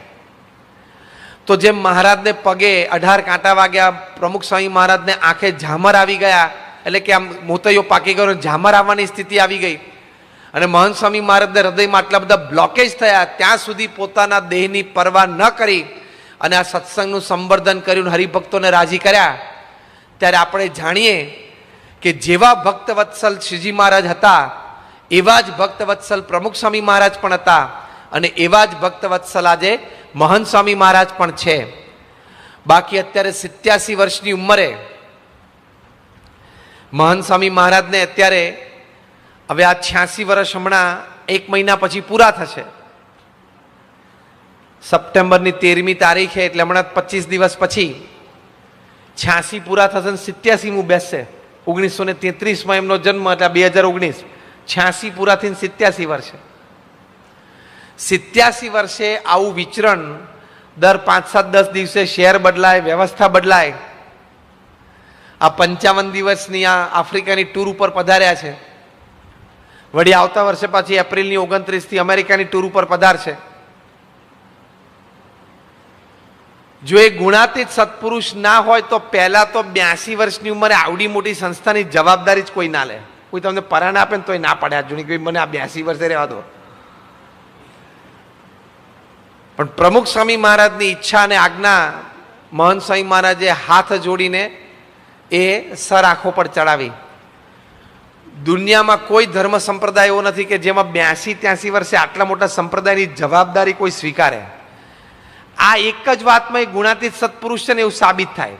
લૌકિક કોઈ માણસ સ્વીકારી જ ના શકે. 60 વર્ષે રિટાયર થઈ જાય. આ એક જ વાતમાં એ ગુણાતીત સંત છે ને એવું સાબિત થઈ જાય. બાકી 60 વર્ષે ને 65 વર્ષે લોકો રિટાયર થવાનો વિચાર આવે જ. અને કદાચ કામ કરવું પડે ને કામ કરતા ને તો કહેવાય બહુ થયું, મૂકને માથાકૂટ. આમ કંટાળો આવે ઘણી વાર. લોકો એવા શબ્દ વ્યક્ત નથી કરતા, મૂકને માથાકૂટને જવા દે. તે મહંત સ્વામી મહારાજ સ્ફૂર્તિમાં રહી શકે, આનંદમાં રહી શકે. અને બાકી 87 વર્ષે સવારે 5:30 વાગે પૂજામાં બેસવું. તમારા ઘરમાં કોઈ વૃદ્ધ હોય કે આજુબાજુ હોય 75-80 વર્ષના હોય, શું કરે છે તમે જોજો. એને ટાઈમે થાળી આપી દેવાની હોય, એના રૂમમાં એટલે જમી લે અને દિવસમાં એકવાર તડકે બહાર કાઢવાના હોય. ખુરશીમાં બેહાડીને વ્હીલચેરમાં મૂચકીને દાદાને આમ તડકે બેહાડે.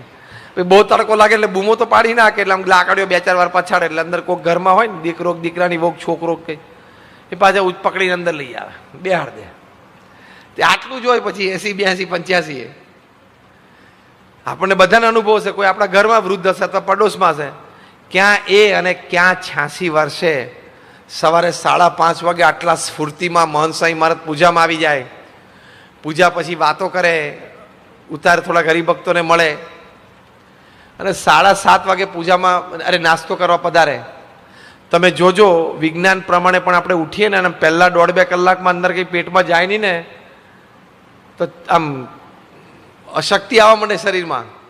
તો આટલા 86-87 વર્ષે અને રોજ આટલા બધા 100-150 પત્રો આવે છે.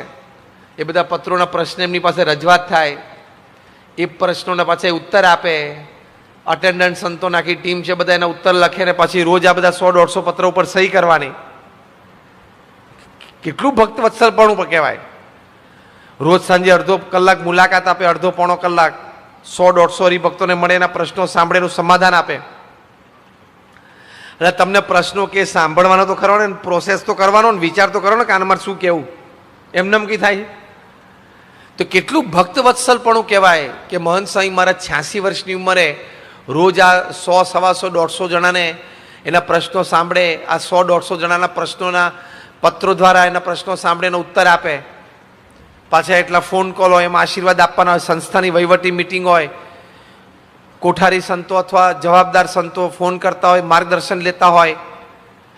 વળી બધા પૂછવા આવે, આ વખતે આટલા દ્રામાં હતા તો આજુબાજુના મંદિરના બધા કે સ્વામી અન્નકૂટમાં અમારે યજમાન કરવા છે, જમો ને જમાડો અમે કેટલા કરીએ, તો પાછું એ આપો રિપોર્ટ આપ્યો પ્રમાણે પાછો એને આંકડો આપવાનો. આ બધી બહુ જવાબદારીપૂર્ણ વાત છે.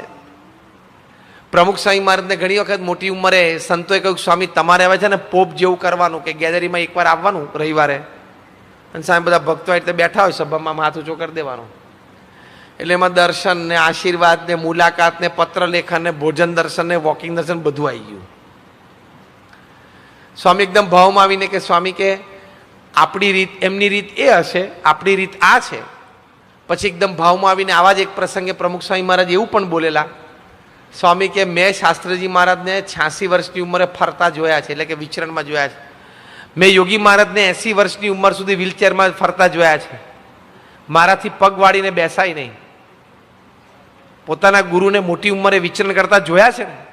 એટલે સ્વામી કહે મારાથી પગ વાળીને બેસાય નહીં. તે 92 વર્ષની ઉંમર સુધી સ્વામી બાપાએ ભરપૂર વિચરણ અને એમનો દૈનિક ક્રમ એઝ ઇટ ઇઝ રહ્યો 2012 સુધી. અને પછી સ્વામી બાપા ઉંમરને લીધે સ્વાસ્થ્યને લીધે ધીરા પડ્યા અને વ્હીલચેરમાં બેઠા. પણ અત્યારે મહંત સ્વામી મહારાજ જે 86 વર્ષની ઉંમર જે એનર્જેટિક વિચરણ કરે છે ને, એ તો ખરેખર આશ્ચર્ય છે, અતિ આશ્ચર્ય છે. અને આપણા સૌ માટે આનંદની વાત એ છે 2009ની સાલમાં જ્યારે પ્રમુખ સ્વામી મહારાજ દિલ્હી અક્ષરધામમાં હતા, તે વખતે સ્વામીનું ત્યાં લાંબુ રોકાણ હતું 2009માં. ત્યારે બધું આયોજન પણ બહુ સુંદર હતું કે 2005માં અક્ષરધામનું ઉદ્ઘાટન થયું. 2009 સુધી 4 વર્ષમાં જે કંઈ પ્રતિષ્ઠિતો મહાનુભાવો આવ્યા હોય સમગ્ર દેશમાંથી બધાને બોલાવીને અક્ષરધામમાં પાછા બોલાવીને પ્રમુખ સ્વામી મહારાજનો યોગ કરાવતા હતા. એમાં મહંત સ્વામી મહારાજ પણ તે વખતે ત્યાં પધારેલા. તો એક વખત પ્રમુખ સ્વામી મહારાજ ત્યાં બેઠા હતા, ભોજન લઈ રહ્યા હતા. મહંત સ્વામી મહારાજ પણ ત્યાં બેઠા હતા સામે ખુરશી ઉપર. બીજા વડીલ સંતો હતા, બીજા સંતો બેઠા હતા. પ્રમુખ સ્વામી મહારાજને ગોળી હાથમાં આપી સેવક સંત, એટલે ગોળી મોઢામાં મૂકીને સ્વામી આમ દૂધનો કોળિયો લીધો, કોગળો. આપણે છે સ્વામીને છે ને ગોળી ગણવામાં બહુ તકલીફ પડતી હતી. એક એમનું ચરિત્ર હતું. અમદાવાદમાં સંતોને એક વખત ક્વિઝમાં પ્રશ્ન પૂછ્યો કે પ્રમુખ સ્વામી મહારાજનું કયું ચરિત્ર તમને વધારે ગમે છે?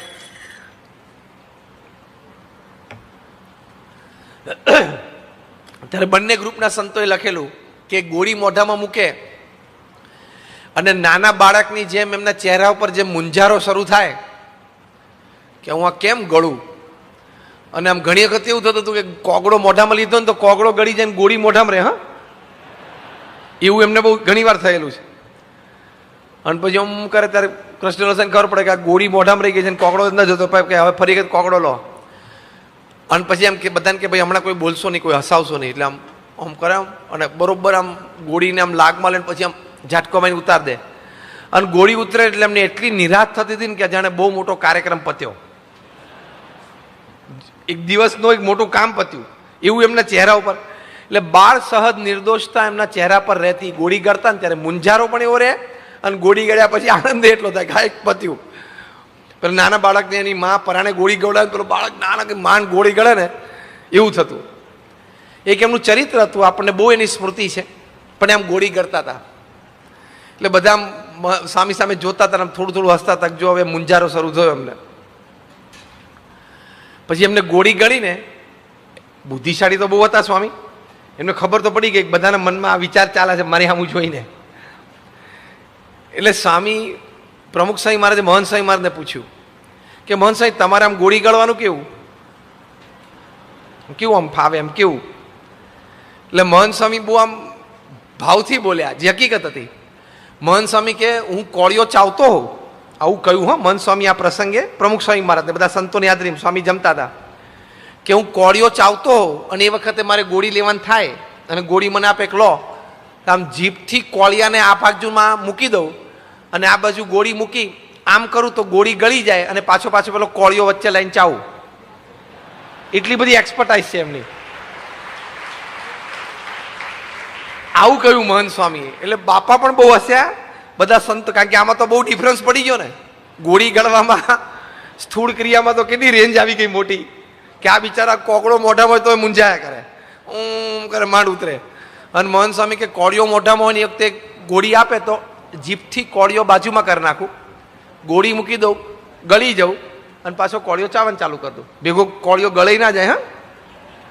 અને અત્યારે મહંત સ્વામી મહારાજે જોઈએ છે એમને સવાર બપોર સાંજે દવા લેવાની ગોળી તો સેવક સંત આપે તો મોઢામાં પાણીની જ જરૂર નહીં એમને. દવાની ગોળી કોઈ પાણી વગર ગળતો હોય, લિક્વિડની મદદ વગર, એવું અત્યારે આપણે મહંત સ્વામી છે કોઈ પૃથ્વી પર એવું લાગતું નથી. તમે જોજો, તમે જે કંઈ વડીલો બેઠા છો દવા લેતા હોય ને તો ટ્રાય તો કરજો આજ રાતે, વગર પાણી આમ ગળી જવાની જશે જ નહીં અંદર, શક્ય જ નથી. કારણ કે એ સાઈઝની હાર્ડ પાર્ટિકલ કોઈ આપણે ગળીએ ચાવ્યા વગર એવું બન્યું જ નથી. એટલે આપણે બોડી અને માઇન્ડ એને સેટિંગ જ ના આપે ગળવાનું, અહીંથી જ લોક થાય, આમ કરો ને જાય જ નહીં. તે મહંત સ્વામી મહારાજ તો આમ 2-5-7 ગોળીઓ લેવાની ને આમ સેવક સંત આપે ને હાથમાં,